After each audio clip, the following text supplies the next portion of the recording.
everyone. I've been reading so much lately about the importance of gardening as we try and get our children excited about eating fruits and vegetables. So I invited master gardener Rita Bottini to join us today, and I wanted to ask her, Rita, did you plant plants like this with your children when they were growing up? Yes, I did. And did you find that it made them more willing to try these different foods? I do believe it did, and I also worked with lots of school children. We grew our own salads, and many of the children that I worked with over the years participated in eating their first salad from the school garden. Oh, nice. Is it difficult to grow something like this? No, it's very easy. There are lots of seeds out there on the market that pretty much give gardeners all the information that they would need to grow a specific plant. Will you show us how I would plant something like that? Because that smells so good. It makes me want to cook a nice pasta dish. This is an Italian basil that is, just wonderful. Oh, it's very fragrant. That's amazing. A simple pot. Yes. With some potting soil. You can just simply fill the pot with a light potting mix. The potting mix, I'm going to go for the hands. Okay. The potting mix is slightly damp. You don't want to use a bone dry mix to start out. And you'll see that I'm going to tap it down a little bit. You want it to be able to breathe. Right. Okay. Just a little bit firm, but not too tight. Okay. And we'll set that aside. And now we'll go to our seed packet. And what I was mentioning about the seed packet is it will tell you the appropriate time of year. Depends on where you live. Okay. Basil is an annual warm season plant, so it wants to be out in the garden in the summer. Okay. But we can grow this inside under bright, warm conditions in our homes on the windowsill. Okay. Do I need some too, or do you have enough? I have for both enough of us? for both Okay. of us. And if you look at these seeds, they're very small, Oh yeah. as opposed to perhaps the seed of a pea. Oh right. Okay. So the size of the seed determines planting depth to a degree. Some plants don't even get covered at all. Oh. This pea seed would go 1/2 inch to 1 inch deep. So Okay. this would be a very easy seed to plant with a small child. But the basil seed is going to be covered about 1/4 inch deep. So very shallow, right? Very shallow. Okay. Okay, so what I do is I usually take a little pinch of seeds. So we'll just kind of sprinkle those with a little bit of distance between them. Take a few more. And you know, if you get too many, you can hand the child the scissors after they germinate. Okay. And they can come snip little micro basil and put it on their pasta or whatever it is that they're eating at the dinner table. And now we'll just go back to our potting mix, and we're just going to take a small pinch and just lightly cover those seeds. Just very gently cover those seeds. My instinct is to tap it down now. Am I allowed to do that or not? No. Oh. See, I learned something. So with little bitty seeds, if we put too much pressure on them, it's going to sink the seed lower than our intended planting depth. So I have a tag. Thank you. It notes that it's basil and what variety and the date. Now back to the seed packet. When we look at the seed packet again, it has information as to how long we should expect the seed to stay in the soil and then germinate. So this seed should come up in 5 to 10 days, which is why we want to note the date. Okay. What about watering? Do we have to water it? We do. So now we've planted. You could use just a simple spray bottle, and you would water this really gently, making sure that you have thoroughly moistened this. Okay. So aftercare of the plant is very important. Okay, so this, especially for the very tiny seeds, like we just planted, if you're a very busy person and you put this on your counter and the sun is shining in the window and you go away, what's going to happen? It'll dry out. It'll dry out. The surface will dry out. That's where the seeds are. They're very close to the surface. So for small seeded plants, I recommend putting a little plastic wrap over the top, make it like a little greenhouse. Once you've got that done, you're going to check and make sure that it doesn't dry out. And in a week or so, you should see the little seed leaves come up. they're not the true leaves. These are not the true leaves of the spinach. The true leaves are just beginning to emerge down here in the middle. Once you see your seed has germinated, you must remove the plastic wrap. Okay. Otherwise, they'll rot.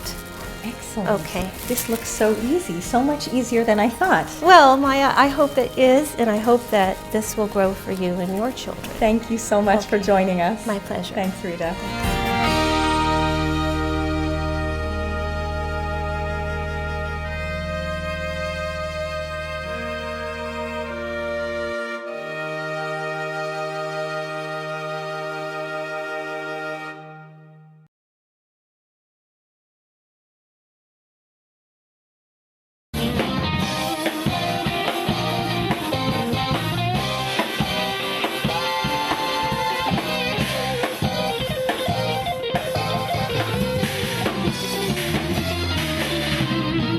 Mike was interested in what? And I'm going to make a corn salsa. Which herb can reduce the It comes from materials such as or its endowment that the herb fest supports?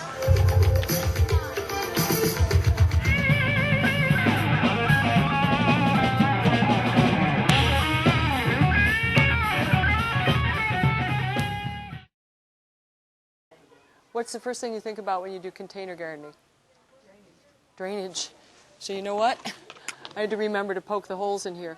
Some purists like the clay pots a lot better. In fact, I'm almost surprised that Bob stood up here with this plastic pot. When people work with herbs, they say that the clay pot is the very best because of the heat retention properties. Personally, I don't want to lug it around, okay? So I like this kind of a thing. It can be round, it can be one of those things that goes into the deck, it's whatever you want. A good potting soil, you don't have to buy Miracle-Gro. You can if you like. And as Bob said, you don't really need to fertilize them.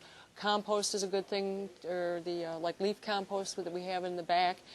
I went over to Lowe's and I looked for the least expensive potting soil that usually has vermiculite in it, which is a drainage kind of thing, and it has sphagnum peat moss, and it has a bunch of other good stuff. Don't make a mess. Whoa. Whoa. Isn't that pretty? Woohoo! Gardener is happy. All right. What am I going to aim for when I'm putting the plants in? Where are they going to sit? Right. And I also will be displacing, a bunch of dirt because of the plants themselves. What do you think we ought to put in the center? This guy? The lemongrass, and we got the chive. Yep. I'm just going to take those right off like that. Okay, come on, baby. All right, now, what do you do when you get it out like that? Scratch it? Tickle it? You fluff out the roots like that, then they go, ooh. Yeah, okay, center. What do you do, and then we'll do a final tamp, but what should I be doing as far as fluffing dirt around those roots? Yeah, because what happens if, that's right, what happens if there's air pockets? Well, yeah, well, because the roots are going to go out and they're going to go, I can't breathe, there's nothing around me, so that's always a good thing to do to tamp around. All right, what's next? It's a mint, chocolate mint. Shall I put that in? No. Good thing you brought that up. They are biodegradable, but, whoa, you don't want to plant in this. It's not like one of those Bonnie peat pots. What I do with some larger plants is I'll just take a knife and cut and split it and plant it like that, so you have these two little flaps.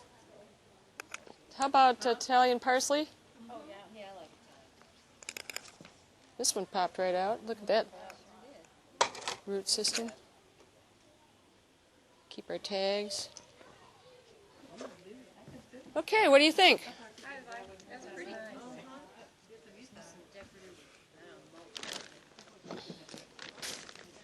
You you can mix flowers or annuals in there.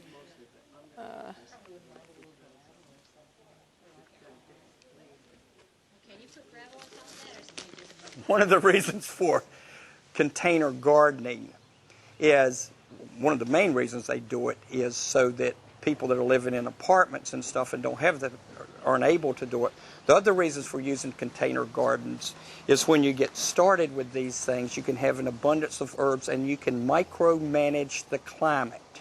So if you have to go outside and all you have is either all shade or all sun, with a container gardening, you can actually move the plant to where you have a morning sun and afternoon shade. That gets very important on something like chervil. You would have that situation. Any pot, when you see a clay pot that does not have holes in the bottom, there's an issue. You always look for some type of hole, and it's just because of drainage. Now, if you were to put this thing down right now and you don't have any space between there, you could still have a drainage issue.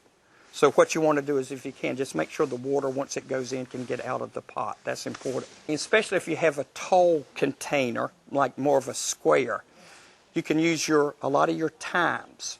Now, your thymes are also Mediterranean herbs, so they have similar growing conditions as what you have with basil. But with your thymes, there's creeping thymes and different types of, like a regular English thyme, an English or French thyme is going to grow vertical. A lot of your others, and you can look at the way it's growing. This plant is already growing out, not up. This is a good container plant to have drape over the side of your container. So now you don't have competition that way with your basil, with your globe basil, whatever you have. You actually have, now when you get ready to eat, you just break your little piece off, cut it off, but the general, when you read about thymes and they say put so much thyme into the recipe, they're generally referring to French or English mother of thyme. Those are your basic thymes for culinary. But you can break off into lemon thymes. Another general rule. If you're doing a recipe and it says add lemon juice to it to spice it up, if you have lemon thyme, if you have lemon mint, that's the time to experiment.